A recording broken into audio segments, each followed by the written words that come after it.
аксии саломатӣ дар назди бозори Сомони шаҳри Бӯстон ташкил гардид. мутахассисони соҳаи тиб тавассути нақлиёти сайёри тиббӣ ба ин мавзеъ омада барои хоҳишмандон вобаста ба пешгирии бемориҳои гуногун маслиҳат доданд. ташхису таҳлилҳои лабораторӣ низ ройгон пешниҳоди сокинон гардид.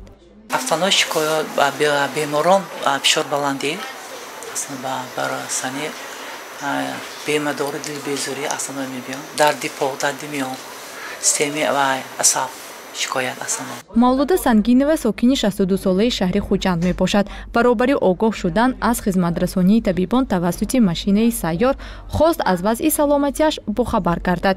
фишори хунашро санҷиду таҳлилҳои лозимаро низ ройгон супорид. пас аз 30 дақиқа бошад ҷавоби ташхисаш муайян мешавад.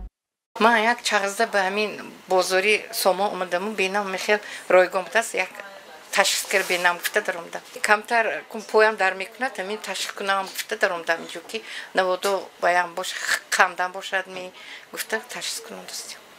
нақлиёти сайёри тиббӣ иборат аз 3 ҳуҷраи махсус мебошад. дар ҳар яке аз ҳуҷраҳо табибон шаҳрвандонро қабул менамоянд. машварати табиби амрози дарунӣ, амрози занона ва таҳлилҳо барои муайян намудани бемориҳои гепатити Б, С, вируси норасогии масъулияти одам ва ғайраҳо барои шаҳрвандон пешниҳод гардид. давоми 2 соате ки гурӯҳи кории мо дар ин ҷо будем наздик 30 нафар аз табибон машварат гирифтанду ташхисро низ гузаштанд. мақсад пешгирӣ оиди ташхиси бинему сари вақт ба агар дар ҳолати ташхисҳо мусбит баромадан сари вақт ба табобат фаро гирифтан. ташхисҳо тавассути ройгон дар давоми 15-20 дақиқа омода мешаванд ва ба мардум ба шаҳрвандон гуфта мешаванд. хушбахтона то ҳозир натиҷаи ташхиси мусбит ошкор нашудааст. давоми моҳи июн бори сеюм аст ки аксияи мазкур аз ҷониби маркази вируси норасогии масъулияти одам дар вилояти Суғд ва маркази ташаккули тарзи ҳаёти солим ташкил ва гузаронида мешавад.